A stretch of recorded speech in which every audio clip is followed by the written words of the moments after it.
Hello and welcome to my video tutorial. Today we're going to learn how to find angle pairs a little bit easier. So the first angle pair type is corresponding. So in this figure we have parallel lines, we know this because of the little arrows, and then we have the transversal that cuts it down the middle.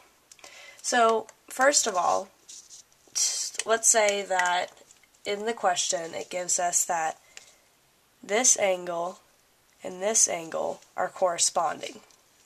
So you're not quite sure if they're corresponding or not.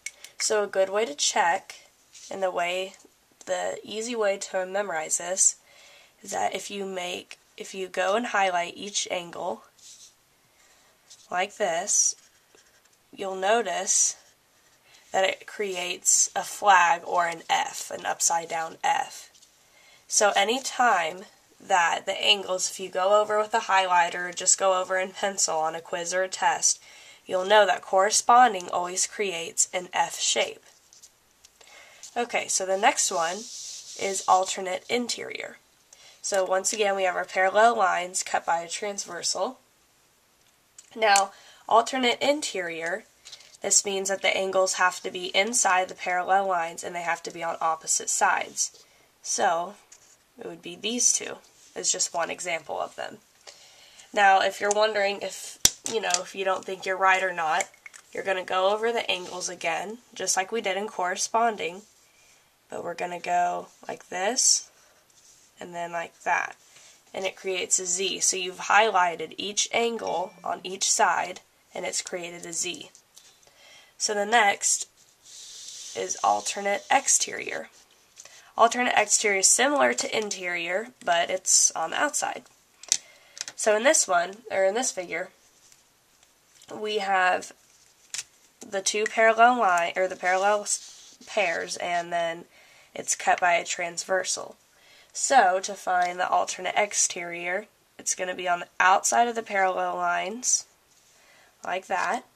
And then the way that you can memorize these is that if you highlight the angles again, so I'm going to highlight like this, and then I'm going to highlight like this.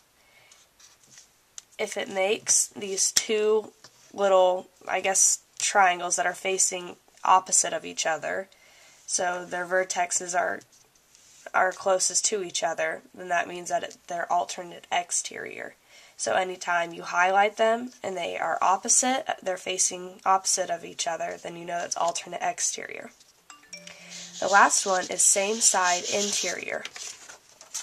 So once again, we have our parallel lines that we need to mark to make sure we know that they're parallel, cut by the transversal.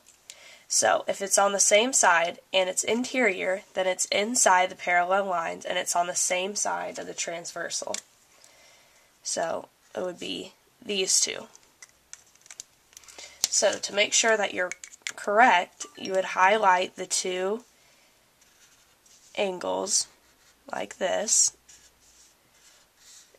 and it makes like a sideways C. So anytime you're looking for a same side interior, you would know that it makes the sideways C. So just a quick review, corresponding always creates the upside down F or the flag. Alternate interior creates the Z. Alternate exterior creates the opposite, you could say opposite V's. And then same side interior creates the sideways C. So that's it for today, and I hope that helped.